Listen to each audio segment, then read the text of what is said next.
Tapi itu ya, dulu jadi dua kasus ini. Dulu saya benci Islam, jadi cinta. Dulu saya benci bahasa Arab, sekarang saya cinta bahasa Arab. Lian fi hadzal bilad natahadats lugha arabiyyah kull yaum. Sebagai teroris yang kami hancurin masjidnya, bakar Al-Quran. Itu masjid bang, itu masjid itu sisa ya, tembok sama atapnya doang. Semua isinya udah habis kita bakar. Makanya 2 tahun yang lalu saya ke NTT, saya ketemu kawan saya sekarang.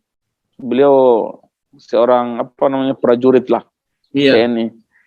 Dia bilang ini, dia bilang sama teman-temannya, kau tahu nggak katanya, ini kawan ke Orlando ini, dulu yang bakar-bakar masjid, lempar masjid, bakar Al-Quran, sekarang jadi ustadz dia katanya. Bismillahirrahmanirrahim.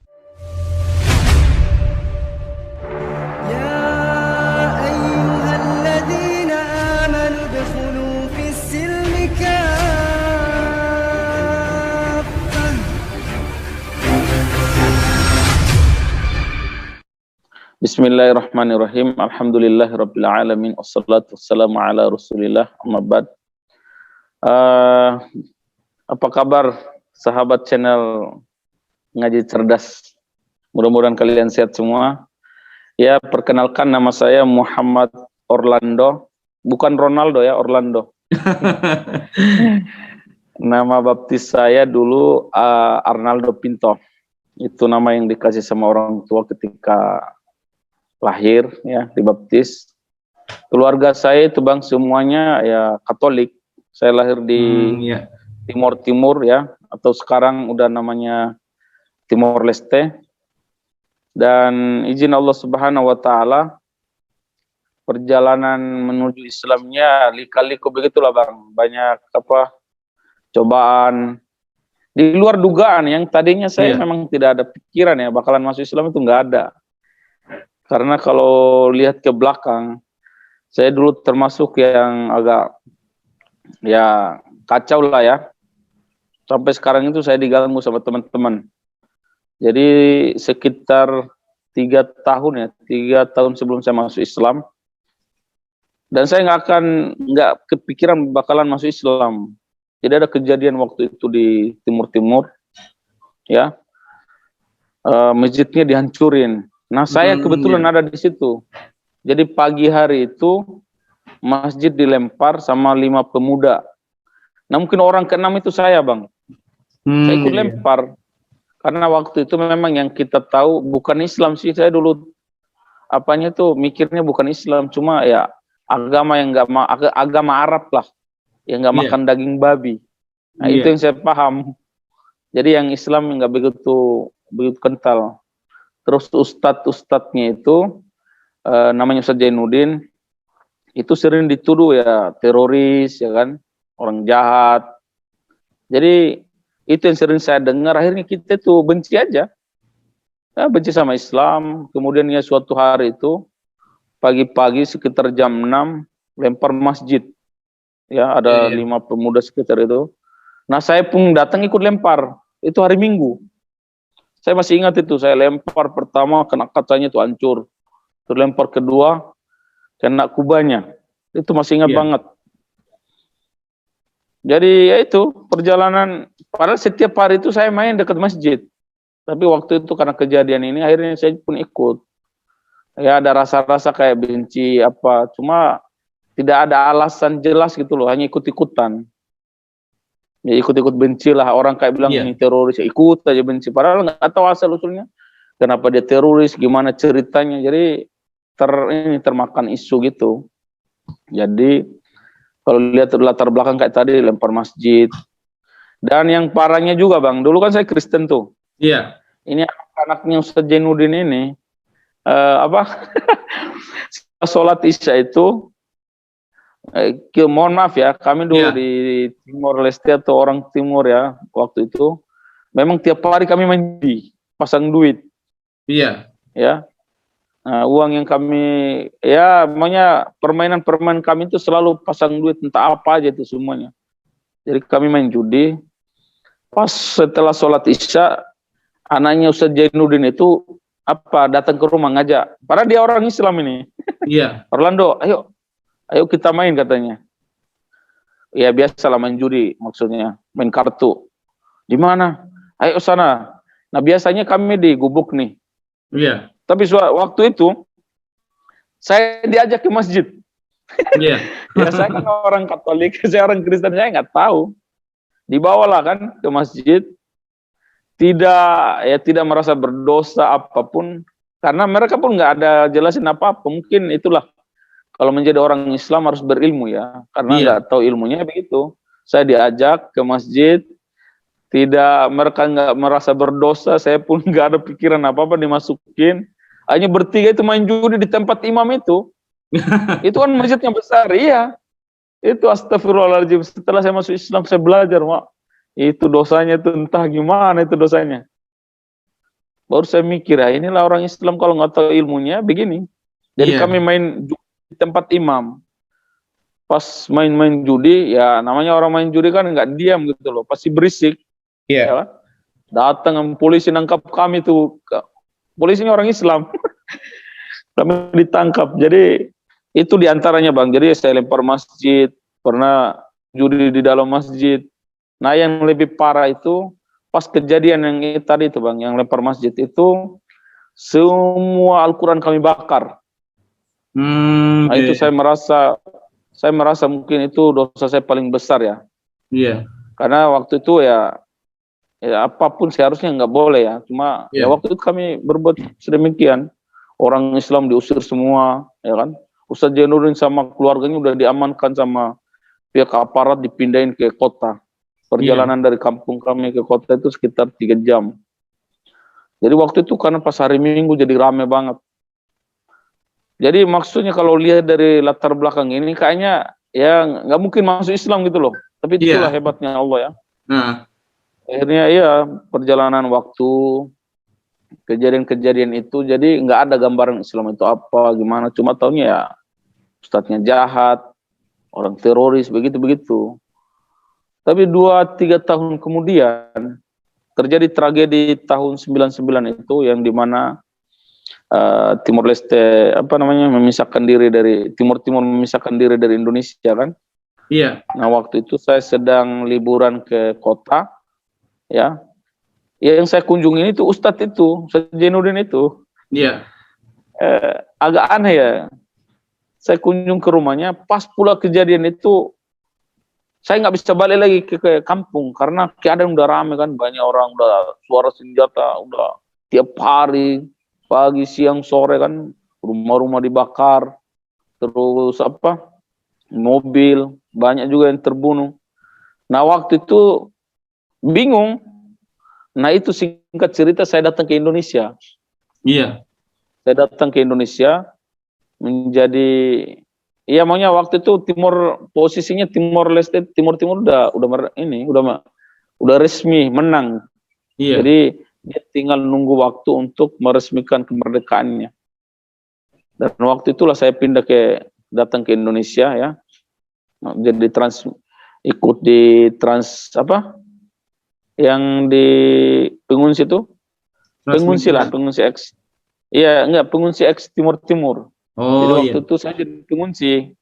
Nah, ketika di Indonesia itu, saya tinggal sama Ustadz Jainuddin itu. Iya. Ini sesuatu yang agak-agak gimana kalau saya pikirin. Ini orang dulu saya benci ya kan. Kemudian saya datang ke pengungsi karena kejadian waktu udah ramai di kota itu, saya nggak bisa pulang lagi kampung. Akhirnya saya datang lah kan, ikut orang-orang itu datang ke NTT naik pesawat Hercules. Sampai sana akhirnya udah tinggal sama Ustadz Jainuddin sekeluarga, dan itulah saya menjadi anak angkatnya. Gitu Bang. Iya. Jadi menjadi anak angkatnya, akhirnya udah tinggal bersama beliau. Itu sudah Islam itu Bang? Belum, saya masih Kristen. Oh belum ya? Belum, saya masih Kristen. Jadi tinggal sama mereka. Saya nggak dijahatin karena dulu lempar masjid, bakar Al-Quran atau apa. Inilah hebatnya Ustadz Jainuddin ini. Saya lihat kok orang ini baik gitu. Padahal semestinya ya dengan latar belakang saya gitu dia bisa aja nggak nerima saya gitu kan. Iya. Tapi ya itu saya dibaikin, saya tinggal sama beliau sama istri anak-anaknya itu. Jadi waktu itu ya dengan keadaan apa namanya nggak diduga lah saya datang ke Indonesia, ke NTT itu. Hmm. Nah, ini udah tinggal bersama beliau itu sekitar 2 tahun lah, Iya. ya 2-3 tahun. Saya lihat Islam yang tadinya kalau kita lihat seperti kalau kita tahu durian itu kan tajam ya, Iya. kayak serem gitu. Cuma dalamnya itu rupanya enak. Nah, Iya. begitulah Islam. Kalau lihat hanya casingnya dengar dari orang teroris ini jahat begini-begini. Tapi setelah saya lihat tinggal sama Ustaz Jainuddin, yang itu bang 2 tahun saya tinggal sama dia nggak ada disuruh masuk Islam, Iya. nggak ada, ya. Jadi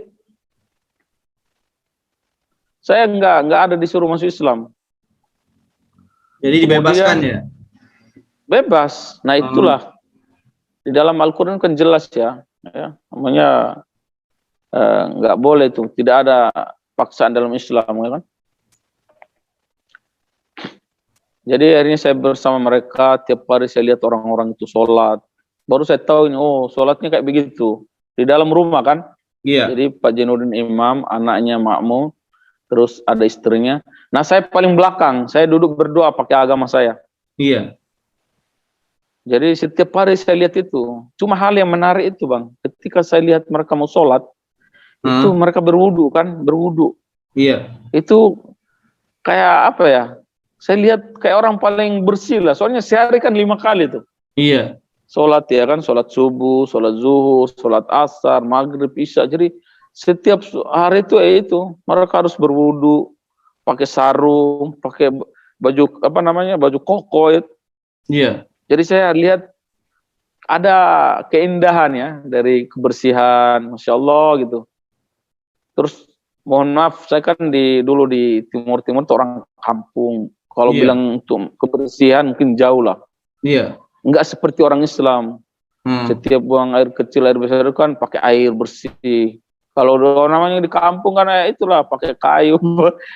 Tidak bersih lah, intinya tidak bersih. Jadi saya lihat ini apa keindahan yang luar biasa yang saya lihat.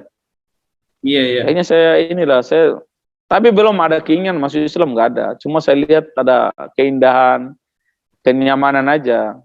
Kemudian Ustaz Jainuddin dulu dianggap sebagai teroris yang kami hancurin masjidnya, bakar Al-Quran. Itu masjid bang, itu masjid itu sisa ya, tembok sama atapnya doang. Semua isinya udah habis kita bakar. Makanya 2 tahun yang lalu saya ke NTT, saya ketemu kawan saya sekarang. Beliau seorang apa namanya prajurit lah, TNI.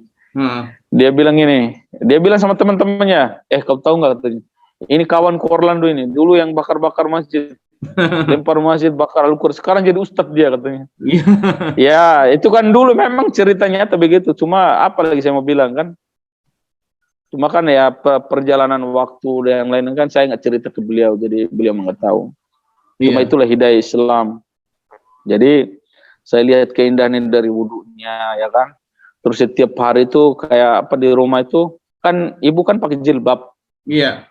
Itu ya awalnya kan agak aneh gitu ya. Oh, kayak gini, ini orang Islam gitu ya. Jadi rupanya orang kalau pakai jilbab itu dalam Islam itu kan cewek itu kan wajib jilbab. Iya. Jadi kalau misalnya dia nggak menggunakan jilbab ya setiap hari dia berdosa. Itu kan urusan dia sama Allah ya kan. Nggak ada urusan sama manusia. Dan saya baru tahu kalau memang apa namanya jilbab ya menutup aurat dan dia membuka aurat kayak rambutnya hanya boleh lihat itu ya suami dia. Iya. Jadi Islam itu kok indah gitu. Ingat-ingat kalau saya lihat di Kristen ya Bunda Maria kan pakai juga nutup kepala. Iya. Jadi mulai ada perbandingan, tapi itu di pikiran saya aja, saya nggak cerita-cerita. Iya. Ya kan? Kemudian setiap sore saya lihat anak-anak Islam itu ngaji. Padahal di pengungsi itu banyak orang Kristen, mayoritas memang Kristen. Tapi karena keluarga yang saya tinggal ini orang Islam, ya yang saya lihat begitu. Jadi setiap sore saya lihat anak-anak Islam itu ngaji. Mereka masih kecil aja udah belajar Iqra ya kan, udah hafal surat-surat. Kalau kita bilang kitab sucinya. Nah, saya dulu sebagai seorang Katolik atau agama saya dulu nggak ada saya mempelajari agama saya seperti orang Islam mempelajari dari kecil udah diajarin semua, ya kan? Sampai kitab suci mereka aja mereka sampai apa Abatasa, Kurvijaya, sampai bisa baca Al-Quran, kemudian hafal itu luar biasa. Iya. Cuma yang lebih menarik ini anak-anak ini kalau ngaji kan pakai apa ya, sarung, kopiah ya kan, indah aja lihatnya itu, bagus ya kan, Iya. gurunya. Kemudian kalau sore hari saya lihat di TV itu kayak sholawatan itu. Kalau dulu masih terkenalnya Mbak Sulis ya, Iya. yang ya kayak begitu-begitu nyanyi-nyanyi. Saya lihat Iya. orang Islam kok apa namanya pakainya bagus ya kan, anak-anak laki-lakinya duduk. Jadi ada keindahan yang lihat kayak menarik aja. Akhirnya berjalannya waktu, udah setahun berlalu lah, nggak ada saya masuk Islam, ya kan. Terus suatu ketika, ya kan, saya lihat orang Islam ke masjid. Nah, ketika mereka masuk masjid, ya biasa kan mereka antri berwudu, ya kan, berwudu. Kemudian masuk masjid, sendalnya itu alas kakinya dibuka. Saya tuh mikir keras ya. Saya dulu apa masuk rumah ibadah saya itu kan pakai sendal, sepatu ya. Kalau di Islam enggak, wajib dibuka itu. Baru saya dapat dari apa namanya cerita bahwa dari anaknya Ustaz Jainuddin bahwa masuk rumah ibadah ya nggak boleh katanya, nggak boleh pakai alas kaki karena kotor, mungkin di jalan kita injak kotoran entah kotoran hewan atau apa lainnya. Nanti rumah ibadah jadi kotor. Jadi ini rumah Tuhan, rumah Allah harus dijaga. Saya mikir, kalau berarti dulu saya masih agama saya dulu, mungkin saya injak-injak itu saya masuk ke rumah ibadah saya pakai. Saya mengotori lah ceritanya. Nah ini aja udah nilai yang perbandingan yang udah luar biasa gitu. Terus saya mikir-mikir, jangankan rumah Tuhan ya, masjid. Oh rumah kita aja kalau habis dipel nggak berani kita masukin pakai sendal sepatu. Kenapa dulu saya masukin? Jadi saya mikir begitu.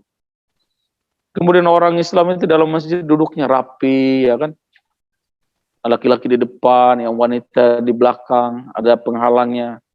Jadi ada keindahan-keindahan itu yang setiap hari saya lihat, mungkin dari situ ya mulai tumbuh suka itu loh. Nah, yang lebih menyentuh lagi, suatu ketika Ustaz Jainuddin itu dapat bantuan sekitar 6 karung pakaian. Mungkin dari jamaah yang di Jakarta ya. Jadi ketika pakaian itu sampai di rumah, nah beliau suruh kita ambil, tapi satu orang satu. Jadi saya, anaknya Pak Jainuddin ya, sama istri kita itu hanya ngambil satu buah gitu. Jadi kalau ambil baju ya baju aja, atau baju sama celana lah. Artinya nggak banyak itu, satu atau dua, satu orang dapat 2 baju sama celana atau hanya baju aja.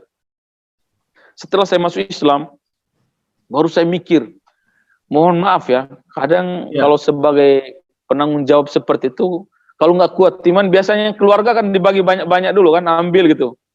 Ambilin, cari yang bagus-bagus. Ini kita enggak, dikasih satu baju, satu celana, udah semua, saya sama anak-anaknya begitu, sama istrinya. Kemudian sisanya 6 karung itu dibagi semua.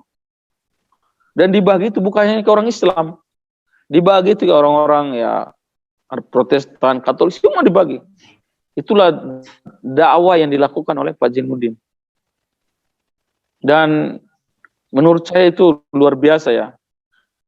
Dengan keadaan kita kalau di timur sana kan daerah minoritas, beliau dengan dakwanya itu peduli dengan semuanya. Ketika kayak orang Islam masih dapat bantuan, beliau itu bagi bukan hanya kepada kayak hari raya Idul Adha. Itu dagingnya itu dibagi-bagi semua agama. Akhirnya itulah yang buat saya apa namanya? Ya udah lama-lama tumbuh lah kan. Akhirnya pada akhir tahun 2000 malam itu saya dipanggil Orlando sini. Jadi Orlando, karena kamu kan anak angkat bapak, karena kejadian tahun 99 ini, sekarang kita udah pindah ke NTT, kita Indonesia. Kalau kamu tinggal di Timor Leste ya kamu Timor Leste, tapi sekarang kamu udah di sini, kamu menjadi anak angkat saya, ya saya tanggung jawab. Jadi malam itu saya ditawarin, kamu Bapak besok bawa ke asrama Kristen, kamu harus melanjutkan sekolah kamu di asrama Kristen karena kamu Kristen Katolik. Dan malam itu saya mikir, ya kan, saya bilang saya nggak mau, saya bilang saya sekarang ya saya milih Islam. Nggak ada pikiran, karena mungkin setiap hari ya pemandangan. Padahal setiap hari teman Kristen saya yang main ya banyak, karena memang mayoritas kan. Cuma karena sukanya itu udah tumbuh, apa namanya, setiap hari pemandangan itu yang membuat saya nyaman. Akhirnya saya malam itu memilih, Pak, saya masuk Islam. Enggak katanya. Jadi beliau tuh apa namanya, kayak belum, beliau juga nggak mau. Enggak. Kamu harus masuk agama Katolik, asrama Katolik, kamu harus belajar. Enggak, Pak. Saya minta izin sebelum saya mau masuk Islam. Karena saya berapa kali ngulang, akhirnya beliau itu nggak memaksa. Ya kalau memang pilihan kamu gitu, ya Bapak mau gimana? Akhirnya itulah awal cerita saya apa namanya masuk Islam itu, Bang. Dan waktu itu memang tidak ada yang tahu. Yang tahu itu cuma Bapak, ya, Pak Jenudin, sama anak dan istrinya. Jadi hari Jumat saya saya ikut mereka ke masjid. Dan di sanalah saya dijumpakan sama salah satu ustadz. Pas sampai biasalah, Ustadz ini anak angkat saya, dia berkeinginan masuk Islam. Akhirnya sama Ustadz saya ditanya lagi, Dek, siapa namanya? Saya bilang, nama saya Orlando. Oh ya, nah, gimana ceritanya kok kamu dipaksa masuk Islam sama Pak Jedun? Nggak ada, Pak, saya bilang. Nggak ada, Ustadz. Ini benar-benar saya yang mau. Dengan setelah ngobrol-ngobrol gitu, itulah hebatnya, Pak, Bang. Kok di dalam Islam itu emang apa ya, sudah jelas ya, nggak boleh maksa orang masuk Islam, itu nggak boleh. Itu ayat yang memang dijalankan sama Pak Jenudin. Jadi kalau orang orang bilang maksa orang masuk Islam apa, nggak ada. Itu saya rasakan sendiri. Dan sampai Pak Jenudin ini, bapak angkat saya ini, beliau juga latar belakangnya dulu Kristen Katolik. Semenjak beliau masuk Islam, ya, sampai beliau tahun 2017 kemarin, sampai tahun 2017 kemarin, itu sekitar 1.300 yang beliau udah Islamin.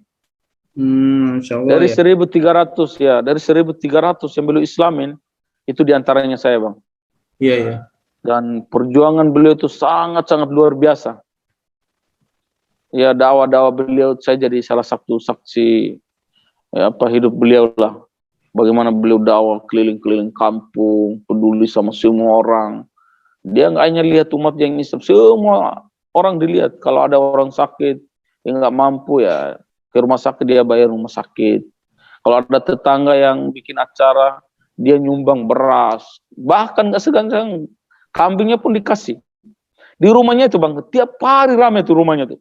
Iya. Waktu saya mulai, itu dari waktu masih Timor Leste sekarang, sampai di Indonesia saya tahu banget, setiap rumah itu kayak pasar. Warga datang minum kopi, ngeteh pagi, sore, malam. Itu jiwa, padahal beliau kan kalau kita bilang termasuk yang galak ya, tapi jiwa lembutnya itu yang mungkin itu dakwah beliau.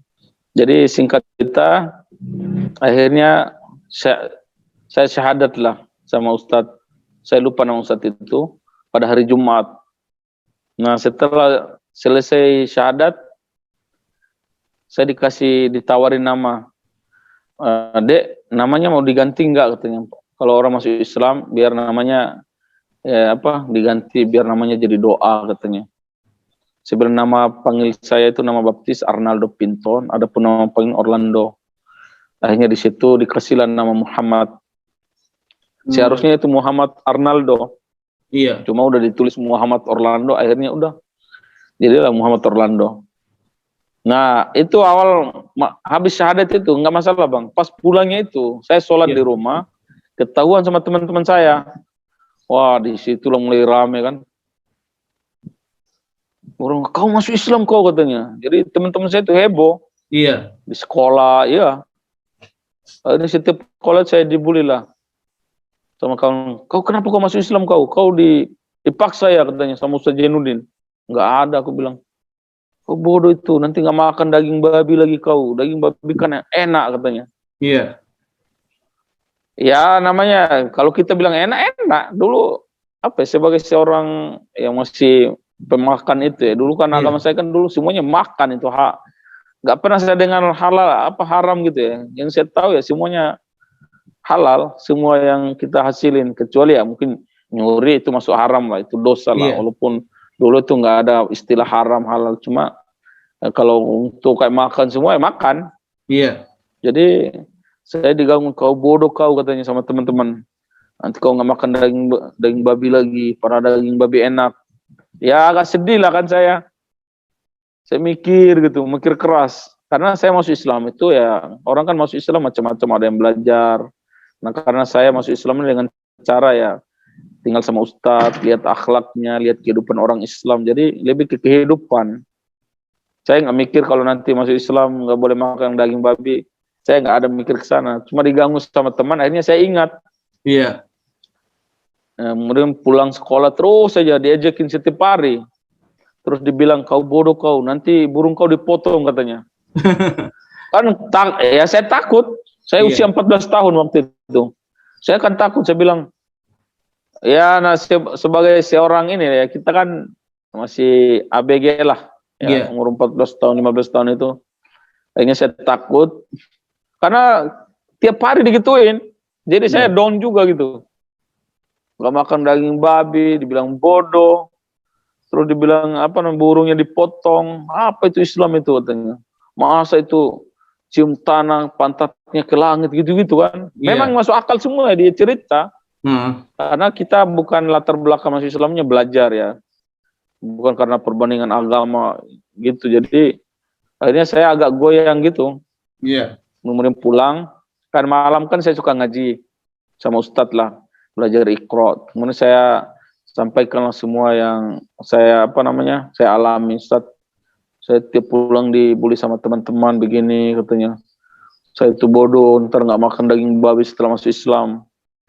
Nah Ustaz ini Masya Allah ya, dia sama juga orang Timur-Timur, dia masuk Islam, kemudian dia nyantri di daerah Makassar. Jadi dia pulang ke NTT, dia dakwah. Itulah saya belajar sama beliau. Beliau cerita bahwa itulah Islam. Kenapa Islam itu melarang kita makan daging babi? Karena pertama, yaitu